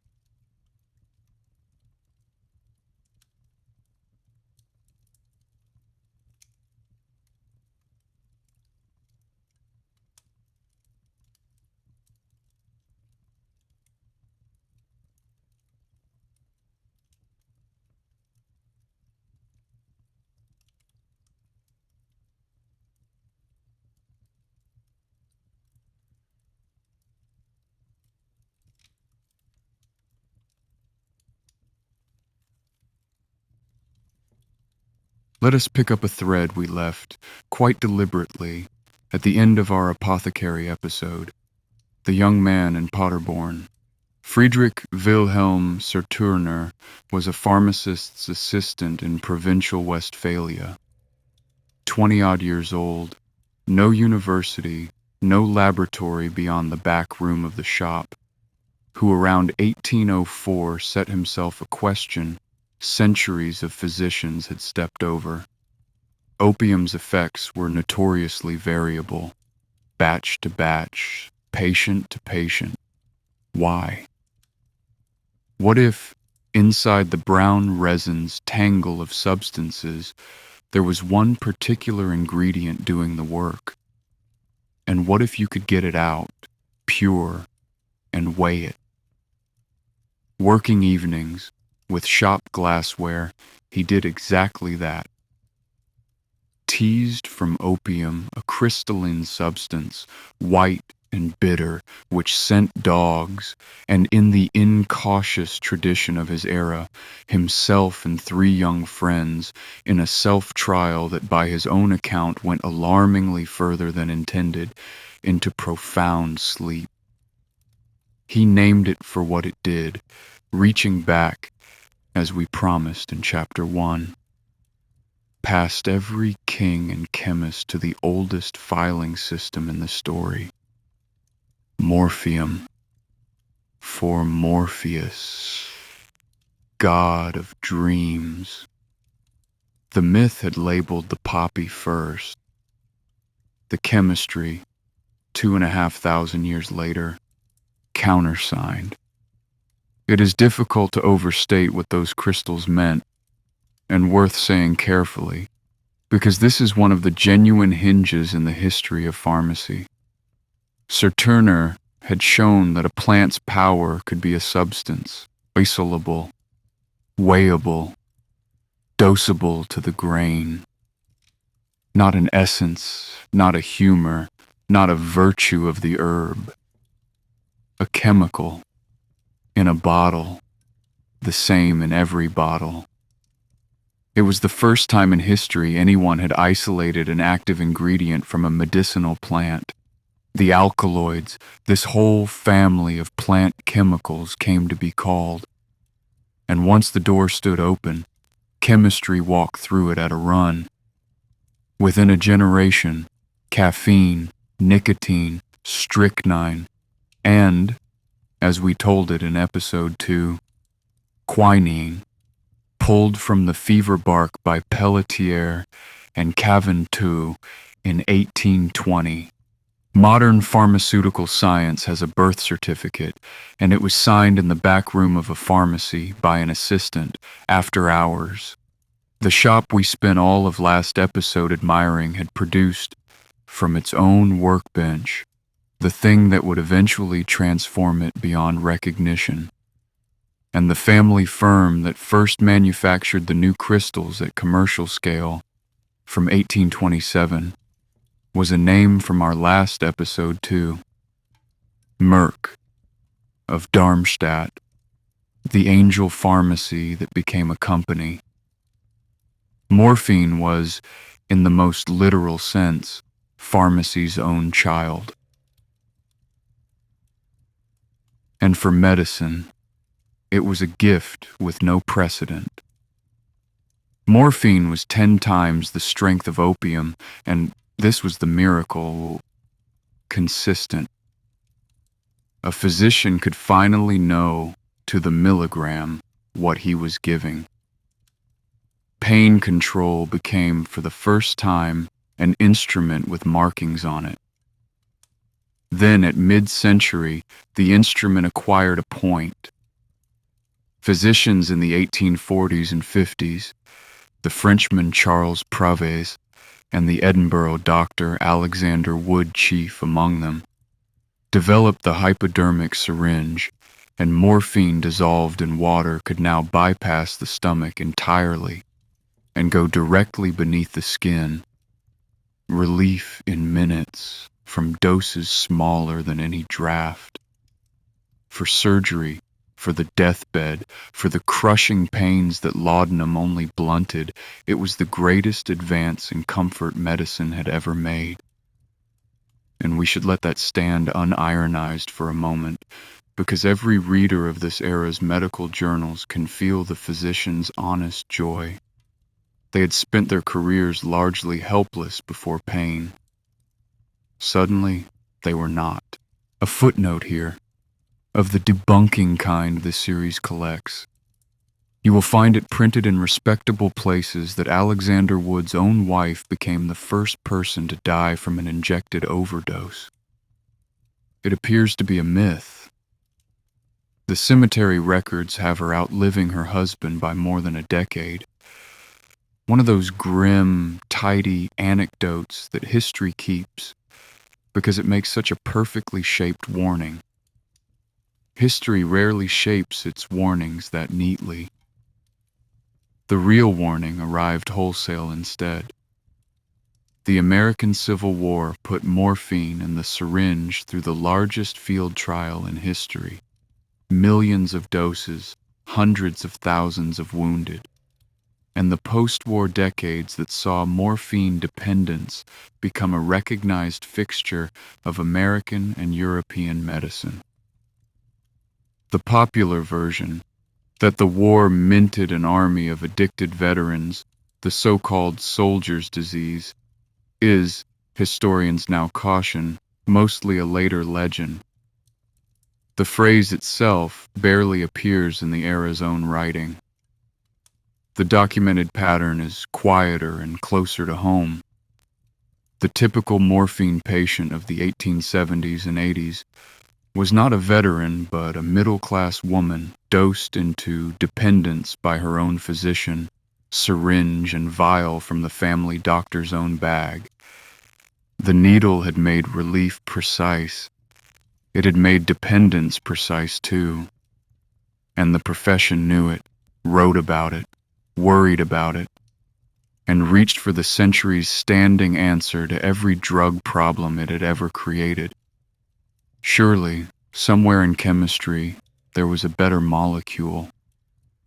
All the mercy, none of the trap.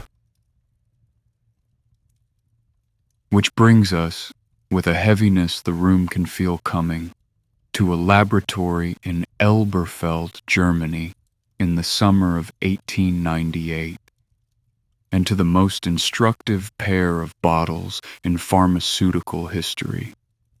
The firm was Bayer, dye makers turned medicine makers. Their chemists, working through morphine's derivatives, settled on one first made in London back in 1874, diacetyl morphine. Morphine with 2 acetyl groups added. Tested, briefly by the standards of a later age, unbelievably briefly, it seemed a marvel. A cough suppressant of tremendous power, apparently effective at small doses, and believed, on the era's evidence, to be safer than morphine for the purpose, less of the narcotic drag, so the thinking ran. The firm's employees, the story goes, reported that trial doses made them feel heroic, and the marketing department gave the new cough medicine its own brand. Heroin. In the very same laboratory, in the very same August of 1897, 11 days apart, the same chemists had produced a second compound, a fever and pain remedy given the invented name aspirin, and the two went out into the world almost together, heroin to market in 1898. aspirin the year after, advertised in the same medical journals. Aspirin for fever, heroin for cough. Side by side in the price lists, two more bottles on the shelf of the shop we know so well. For tuberculosis patients, and the era was full of them, coughing toward death with nothing else on offer. A suppressant that powerful looked like plain mercy. Let the record be exact, because the legend has grown lurid enough without help. Bayer did not knowingly sell an addictive drug as an addiction cure. That framing came later from others, including physicians who tried heroin as a morphine substitute.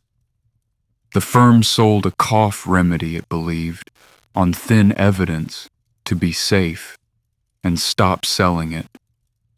After mounting reports over roughly a decade, when the belief became untenable, say the plain sentence and move on. The truth needs no embellishment. The century's most careful chemical civilization took the strongest pain drug known, made it stronger, named it for heroism, and sold it for coughs because it wanted so badly to believe that this time the poppy had been tamed. Every era of tonight's story has had its version of that hope. Galen's theatrical theriac, Paracelsus's stones, Sydenham's tidy drops, the penny bottle, the precise little needle. The Alkaloid age simply pursued it with better tools, and so arrived, faster than any era before it, at the old pharmacon truth waiting at the bottom. Potency and peril are not two properties of this plant that chemistry might one day separate. They are one property. Purify the mercy, and you have purified the trap. By the century's end, then, the shelf held opium, morphine, codeine, another of the poppy's own alkaloids, isolated in 1832. And now heroin, in ascending order of refinement. The syringe sat in every doctor's bag. The penny bottle still stood on the kitchen shelf. And the sum of it all was a Western world more thoroughly medicated with the poppy than any society in history, with almost no law anywhere standing between any citizen and any of it. The 19th century had built, with the best intentions at nearly every step, a problem only the 20th century would name. And the naming, the laws, the ledgers, the locked cabinets, the long unfinished correction that runs right down to the counter where our own pharmacist stands, is the last chapter of tonight's story. The shop is about to get a book of poisons. Chapter 10. The Book of Poisons.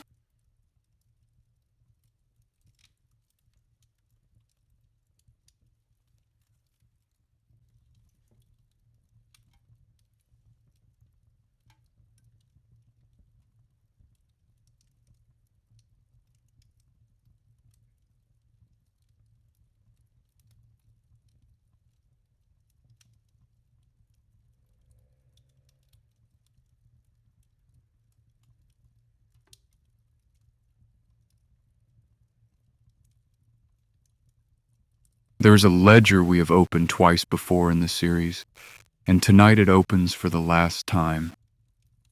You remember the poison book, the register that Britain's Pharmacy Act of 1868 set on the chemist's counter.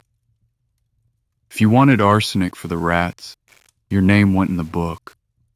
The date, the substance, the purpose, your signature, witnessed by the chemist who now, by law, had to be a qualified and registered man. We admired it in episode 2 as the moment the friendly shop acquired a spine of law. What we did not dwell on then is that the 1868 Act schedule of poisons included, for the first time, opium in all its preparations. The penny bottle was still legal. Laudanum sat in the mildest schedule, and the trade fought to keep it there, but the principle had been stated, in statute, in ink. This substance is different. Someone qualified must stand between it and the public, and there must be a record. The kitchen shelf era did not end in 1868, but it was numbered from that day, and the number was written in the poison book. The corrections came slowly, then all at once, the way corrections do. In America, where the patent medicine industry we met in episode 1 was dosing the public with secret formulas, the soothing syrups, the consumption cures, the catarrh powders that were flatly cocaine, the reckoning arrived through journalism and Dr. Wiley's crusading chemists, and produced the Pure Food and Drug Act of 1906. It banned nothing. It did something quieter and, for this series, dearer. It made the label tell the truth. If your soothing syrup contained morphine, the bottle now had to say morphine on the front where a mother could read it. Sales of the opiate nostrums fell off a cliff. It turns out most customers, given an honest label, will decline to buy their infant an opiate, which is at once the most obvious and the most encouraging finding in tonight's whole story. Mrs. Winslow's, and everything like it, was finished as a respectable article. Honesty had done what a half-century of medical warnings could not. Then the world got a conscience about the larger ledger. In 1909, at American urging, the powers gathered, of all places, at Shanghai. In the very shadow of the trade we watched in Chapter 7 to confer on the opium question. The Hague Convention of 1912 turned the conference into treaty obligations, and nation by nation, the unthinkable became law. Britain wound down the India-China trade, and in 1914, the United States passed the Harrison Act. And here your narrator must be precise because the act is almost always misremembered. It was not, on its face, a ban. It was a tax and registration law. Every physician, pharmacist, and manufacturer dealing in opiates had to register, keep records, and dispense only in the course of professional practice. But in those bland clauses, the entire modern architecture was laid. The prescription as the only lawful gate, the doctor and the pharmacist as its keepers, the record book as its conscience. Within a decade, court rulings had hardened the tax law into prohibition of everything outside the gate. Heroin was banned outright in 1924, and by mid-century, layer by layer, culminating in the scheduling system of 1970, which ranks every controlled substance by risk and use. The descendants of the penny bottle had been gathered, every last one, behind the counter, behind a signature, behind a lock. The whole world, one plain sentence. In the span of a single lifetime, roughly 1868 to 1924, Western civilization went from selling opium to anyone with a penny to counting every grain of it in a government book, the fastest reversal of a settled habit in the history of medicine. And the book it chose for the counting was, in every meaningful respect, the chemist's old poison register, grown up. Not every country drew the gate in the same place, and the difference is worth a paragraph before we come home to the counter. Britain, facing the same question in the 1920s, convened a committee of physicians under Sir Humphrey Rolleston and arrived at a quieter answer than America's, where a doctor judged that a dependent patient could not be weaned. Maintaining them on a steady, supervised dose was legitimate medical practice. The problem filed under medicine, not under crime. The British system, it came to be called, and for decades the two great English-speaking approaches ran side by side like a controlled experiment. Same drug, same century. One country answering with the courtroom, the other with the consulting room. We are a sleep documentary, not a policy seminar, and the century of argument that followed is emphatically somebody else's episode. But the fork in the road belongs in tonight's story, because it is the same fork the whole evening has walked. Pharmacon, remedy and poison. Every age, and now every nation, deciding afresh which half of the word to write into law first.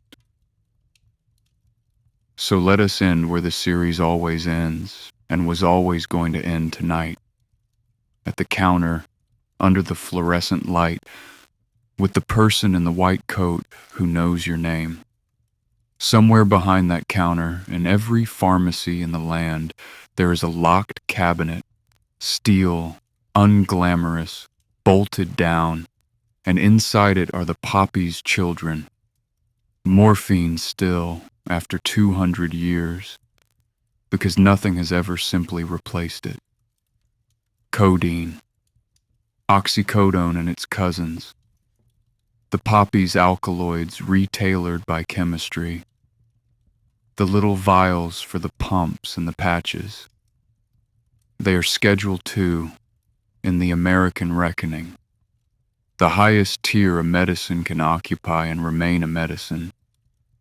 And around that cabinet the pharmacist performs, every working day, a liturgy 4,000 years in the making, though it goes by the unlovely name of compliance, the counting twice against the ledger, the double-checked prescription with its unforgeable requirements, the record of every tablet in and out, reconciled to the grain, Dioscorides' honest 3 sentences expanded to a filing system, and the modern poison book itself, the prescription monitoring programs, statewide databases where dispensings are logged and checked, so that the pattern invisible to any single counter, the same drug, 5 shops, 3 towns, becomes visible to the system. It is the 1868 register, digitized. The pharmacist glancing down the page of signatures is the same professional gesture, the same, "Are you really what your label says you are?" aimed now not at the substance but at the situation. And on the shelf, this is new, and it is where tonight's story chooses to end, there is the antidote. Naloxone, a molecule shaped so like the poppy's own that it fits the same locks, but turns none of them. It occupies the door and opens nothing, and in doing so it can call a person back from the far edge of the very sleep this whole evening has circled. In our era, it sits at the front counter, no prescription needed. The age having relearned, at terrible cost, the oldest arithmetic in this episode, that where the remedy is abroad in every town, the antidote must be too. The pharmacist who dispenses the locked mercy with one hand and the open antidote with the other is not living a contradiction. She is living the pharmacon, the whole Greek word at once, remedy and poison held in the same 2 hands, with the training not to drop either. 4,000 years, and this is what arrival looks like. Not a cure for the poppy's doubleness. There is none. That was the first thing the myths knew. But a profession, patient and unglamorous and open late, built to hold it carefully. One plain sentence, the evening's last. The history of opium is the history of learning, slowly, at every scale from the temple to the empire to the corner shop, that some gifts can only be held with both hands, and the person who holds them for us, tonight, is standing under a fluorescent light somewhere, counting to 30, twice. And the flower itself? The flower never changed. It never had to. It is growing tonight in garden beds and farm fields from Tasmania to Turkey, the lawful crop that supplies the locked cabinet, and in 10,000 ordinary gardens where it is only a flower, silk petals, a green capsule nodding over the lavender, asking nothing. Every empire in tonight's story has risen and gone. The poppy is still exactly where Chapter 1 found it, in the first gardens we ever planted, holding its one strange gift and waiting, with perfect patience, to see what we will make of it next. There are worse companions for 4,000 years. There are certainly none more instructive. And that, dear listener, is very nearly the whole story, which means it is time to leave the garden.